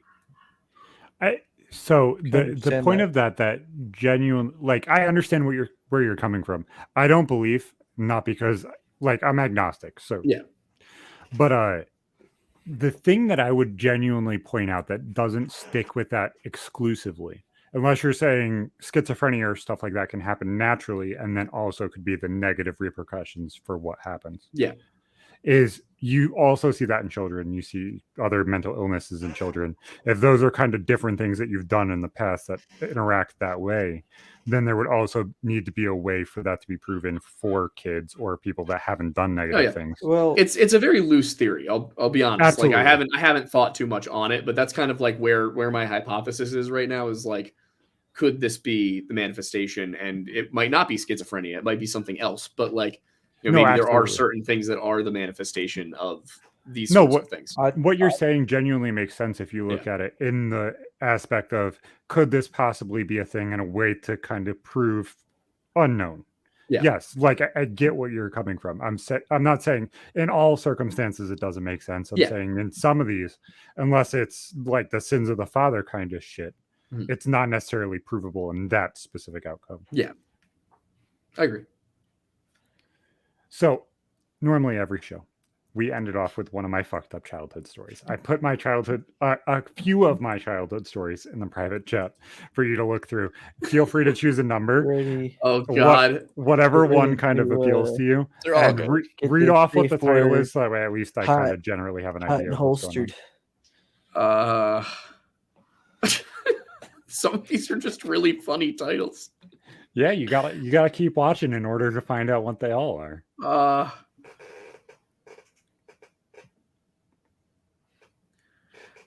Okay, you know what? Number 57, my mom announcing she's having an affair in front of my kids. I gotta hear that.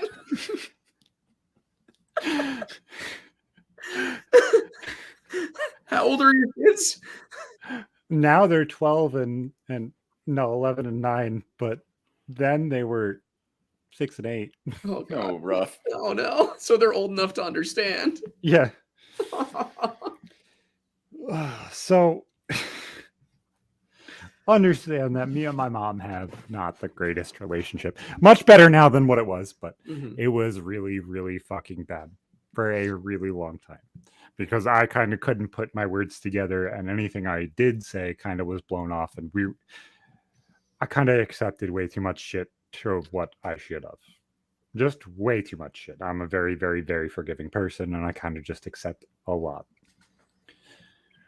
So my mom was living down the road from me, and she's like, Zach, just that we know, me and your stepdad are getting divorced. I was like, okay, well, I'm gonna come over. I'll be there in a little bit. We're gonna talk this out. I'm going to fix the problem about whatever fucking dumb shit he did, because my stepdad also just isn't right. No, like actually, just not in the slightest. Like room temperature IQ, it's bad. So I try and solve the problems. The last major problem I solved was him stealing core charges for batteries from Advanced Auto and getting run out of there with how much grand larceny charges, and got away with all of it because he really isn't smart. So I was like, okay, I'm coming over. I will fix the problem. Make everybody dinner. So she goes and starts making everybody fried rice. Okay. And for some reason, instead of the kids going to go play while we talked, we decided to have this conversation over dinner, and that's when she decided to bring it up. So we're all sitting outside on her back porch, which is overlooking like this overgrown fucking plot of land, and then the mountains behind it. She's like, so I'm having an affair with the lawn man. The lawn man. The lawn man. Well, the landscape guy. Yeah, I know. Just, I mean, he knows his way around a bush. I can't blame her. Oh, good God.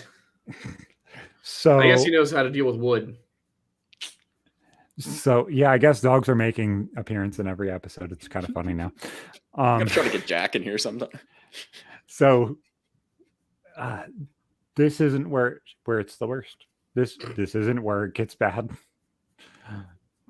Now it's going to intersect with the story that I told on the Nick Ricade episode, but we're going to tell the entire story because it only makes sense. So it continues, and they fully separate.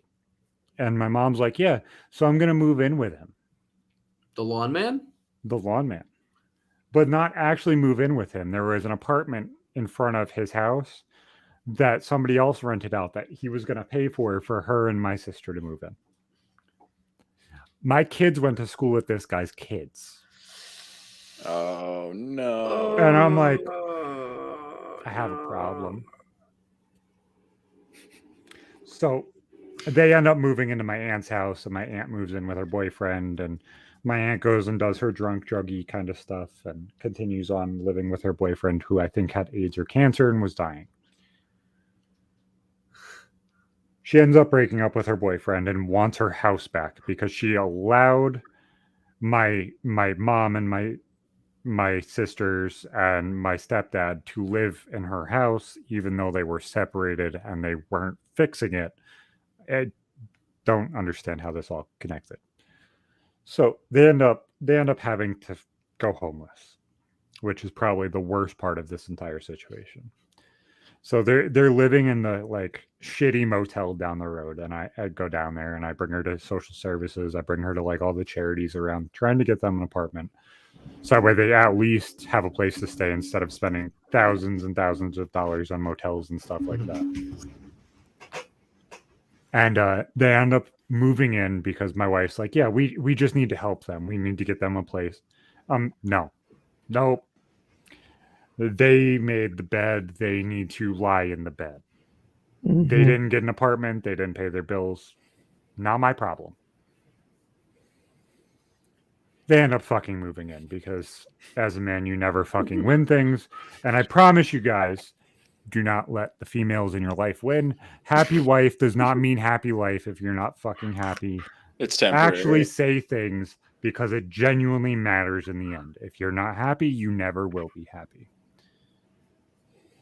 Worst decision of my life. All three of them end up staying in my son's room. My son and my daughter, this was before the baby was born, ended up having to stay in one room together, and then me and my wife had mine. Worked my ass off. Ended up breaking my fucking neck. Christmas Eve rolls around. My wife comes to pick me up at work because I worked at the grocery store I worked at. And she says, babe, we have a major problem. And I said, what? She's like, well, your stepdad right now is watching the kids. I said, okay, what's going on? Like, what's wrong? You didn't tell me anything before you got here that was wrong. Tell me what the fuck's wrong. She's like, your mom just left your stepdad at the table bawling his eyes out. I said, oh, what happened? Well, she went to go see her boyfriend in town and left him on Christmas Eve, which was the day before their anniversary. Ooh. And do I explain this to my kids? You can't. Yeah, that'd be a rough one to bring up to them, man. They watch it all. I can't. Not only can I not wrap my head around it as an adult, but yeah, exactly. How the fuck are they going to? I can't help them wrap their head around it because I can't even figure out what to explain or what not to explain. Like this situation's fucked. And it gets worse. Oh boy. So after this, I said no more. Like you guys got to leave. So I got them an apartment, and about a week later, my mom messages me. So I have a new boyfriend because I left the guy that was the lawn man. Okay, what's his name? Same name as the first guy. Which genuinely didn't make sense as I continued the story. Their names were both Mike. Uh-huh. Fucking Mike, which is the funnier part. Fucking Mike. She ends up getting a tattoo with a key that says Mike, which was the key to her heart, which I still make fun of. That's good because that could work for like any other mic in the future. Yeah. It has to be a mic. Well, man, if that's your thing. This guy was in Laos, Nigeria. And his house barely had enough electric to power the computer that he couldn't turn the lights on. So you know what she could see. So she has a Nigerian boyfriend. She did. Nigerian prince. Oh yeah. Nigerian prince. We're getting there. It Oh. goes into a Nigerian prince scheme, but the guy was actually in Nigeria and somehow selling this. I don't genuinely like. Kind of want to see the chat because I'm kind of curious, honestly. It gets funny. It gets really funny. We're getting there. So can we get him on an RMTS someday? Maybe his name is. God, that's wrong. How do you know I'm not right? I wasn't being a smartass. It was just a well-timed joke. So when you got into Knuckles, they fully made it Facebook official, which I didn't think you could actually put your location as Lagos, Nigeria. I have no words. So my mom had a shit ton of pictures of my kids on her Facebook, and she's like, so we're dealing with other problems at the same time. I was like, you need to delete all of the pictures of my kids off your Facebook. I was like, I have a problem in this situation. We need to fix this. I get back. Well, don't worry about them. Michael is going to be buying us a house. He's moving to New York sometime soon. I just have to give him a couple $100 for him to be able to get here. How does the logic not occur to them? He has the money to buy a house. Love is a hell of a drug, man. Love's a hell of a drug. Just not one in Nigeria. Yeah. Wait, it gets worse. There's no way it gets worse. How could it possibly get worse? So I went Facebook snooping. At this point, I was no longer talking to my mom at all. But I have seconds and thirds and fourth Facebooks that are to pay attention to certain people because you have to. Yeah. As an adult who deals with bullshit, you have to be able to understand where shit is going to come from. That's also a threat. Give you a little knock-knock. Fucking Ganondorf, bitch. So, this motherfucker was posting about a month before on his Facebook saying he needed a new liver.